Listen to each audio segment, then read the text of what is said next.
انتهى البث المباشر للدنيا وانطفأت الأضواء وتوارى الإعجاب خلف التراب. أولئك الذين كبسوا زر الإعجاب وصفقوا لكم وبادروا بدعمكم سيقفون يوم القيامة شاهدين عليكم لا معكم، يشهدون أنكم فتنتم الخلق وكشفتم الأسرار وعريتم الزوجات وأغويتم القلوب وضيعتم العقول. سيهربون عنكم يوم الحساب وسيتبرؤون منكم ويتركونكم فريسة الحسرة والندم. وهناك سيبدأ العرض المباشر الأعظم على رؤوس الأشهاد في ساحة لا تغيب عنها عين الجبار. يكشف الستار عن أعمالكم وجرائمكم وتفضح سرائركم، ثم يؤمر بكم خذوه فغلوه ثم الجحيم صلوه. أيها المشاهير اتقوا الله قبل أن تكبلوا بالحديد وتساقوا إلى نار. إلى متى تتلاعبون بعروضكم وزوجاتكم ودينكم؟ إلى متى تبيعون حياءكم وشرفكم في أسواق الرخيص؟ كيف ستقفون غدا بين يدي الملك الجبار وقد فضحتم الخلق ومحوتم القيم وأضعتم جيلا بأكمله؟ أتظنون أن المشاهير ستدافع عنكم أم تحسبون أن المتابعين سيحمونكم؟ والله لتقفن وحدكم في قبر ضيق مظلم لا جمهور ولا أضواء ولا بث ولا شهرة،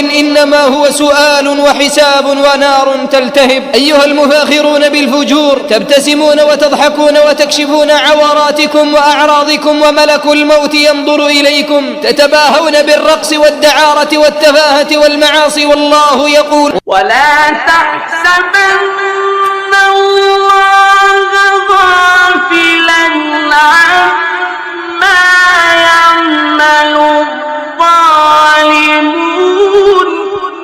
ويل لكم أضللتم قلوب الأطفال وفتنتم قلوب الفتيان والفتيات وجعلتم الفسوق قدوة ومثالا. أيها المجاهرون بالمعاصي ستتمنون غدا لو أن أرض المحشر انشقت فابتلعتكم قبل أن تقفوا وتفضحوا بين يدي الله. إن الذين يحبون أن تشيع الفاحشة في الذين آمنوا لهم عذاب أليم في الدنيا والآخرة.